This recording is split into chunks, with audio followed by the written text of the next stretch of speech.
Hi, welcome to this month's newsletter, and it's about a fascinating concept called peak end theory. Now, a lot of you know that I'm doing some research around transitions. How do we move from one thing to another? And I've been working with a lot of clients about how we use that for selling, and also how do we use that to create a great customer experience for the people we're selling to. And we often think about how do we show up and how do we start an interaction. But I've started to look at how important is how we transition out of an interaction. And I found it's very, very important because I came across the research of a prominent psychologist called Daniel Kahneman. Now, Daniel's research looks at how do we judge an experience. Now, what he's shown is when we have an experience, say it's a sales meeting or we go to a concert, we don't look at the whole experience and average it out. What we look for is whether there was any peak moments of pleasure and how did it end. So now this has a huge impact on our decisions about something. So whether we will buy from someone, whether we'll repeat an experience is determined by whether it had any peak moments of pleasure and how did the experience end. So specifically they did a couple of experiments. Number one, they got people to put their hands in painfully cold water for 60 seconds. Then they asked them to take their hands out and they repeated the experiment. This time they asked them to put their hands in cold water for 90 seconds. However, the last 30 seconds, they increased the temperature of the water by 1 degree. Now, when they interviewed these people after the experiment, they said, which one would you like to go through again? The majority of people said the 90-second experience. So even though they held their hands in for longer, but because the experience ended slightly more pleasurably, they wanted to repeat that one. You know, they also did an experiment with colonoscopies, which is no laughing matter.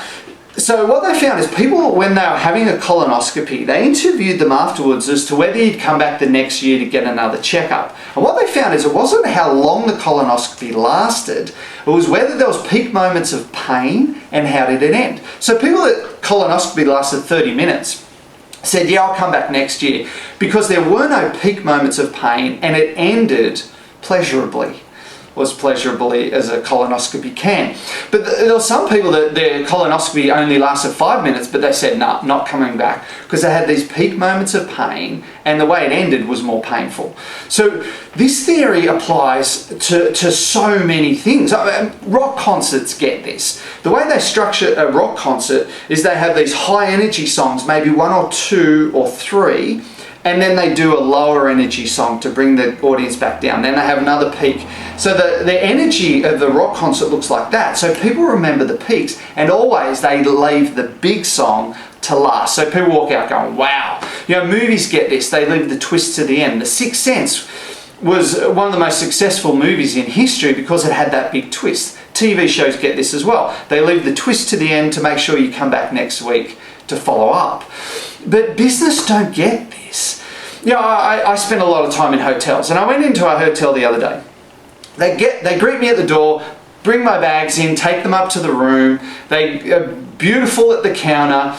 I walk in, the TV has my name on it, there's chocolates on the pillow, but come the next day when I'm checking out, the honeymoon is over. I got to schlep my bags downstairs. I line up to pay my bill, argue about the bill, pay it, and then I've got to find a taxi by myself. You know, no one's carrying my bags out. They don't get that it's the exit that makes me want to come back to the hotel. You know, I went to an open house, real estate agent greeted me at the door, were really friendly, but I kind of looked around and then left to my own devices. I just walked out. It was a nothing ending. You know, even the way we organise a conference. So if you're a conference organiser, you want to make sure you space out your really high energy, high impact external speakers with lower, more technical internal presentations, and make sure an external or a high energy person finishes the conference, not a boring internal person that kind of goes, you know, thanks for coming, see you later. We can apply this to so many things, like performance reviews. We start out going, this is all the stuff you do great, but then we say, these are all the things you crap at, and this is what you've got to fix. What do you think people are going to remember as they walk away? The stuff at the end. You know, this is the reason why you can work with a company for 5 years and have a great relationship, but you get that one bad sales interaction and you don't want to do business with them anymore, because you don't look at the whole relationship, you look at that peak moment of pain. They've also done experiments with teachers and lecturers, and what they found is students engaged with teachers and lecturers who gave them just a couple of peak moments of a real high impact over the semester. So there didn't have to be a laugh fest or high energy. As long as there was a couple of moments of they did that and it was a real wow factor, or they did that and they were funny, that's what they remembered. And when they reviewed the lecturer or teacher, that's what came to mind. That's how they judged the experience. I was working with an MD on his presentation at the end of year conference. Now, he said to me, I want three things out of this: to articulate the vision carefully, to be confident in front of my team, and to be funny. And so we put the presentation together, worked on it for 2 months. I coached him through it. He nailed it, absolutely nailed it. But the funny thing is that the feedback afterwards was, I never knew he was so funny. But I purposely only put in 4 funny moments in the presentation because I didn't want the message to be lost. I didn't want him to come off as flaky. But even though there was only 4 funny moments in an hour, that's what people remembered, and they were saying, I can't believe he's so funny.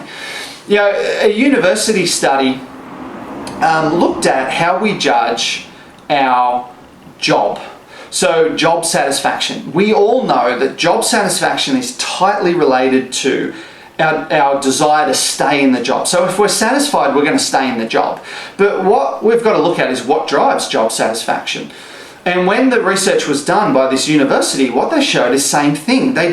People don't look at their entire job history with the company and average it out.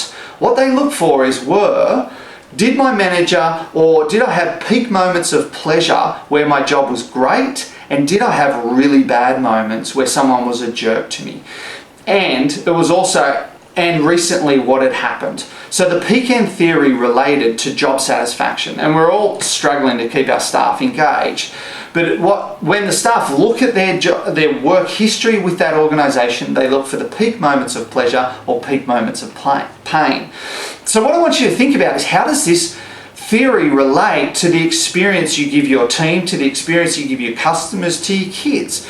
This is how we judge an experience or judge people, whether we have peak moments of pain or pleasure, and how did the experience end.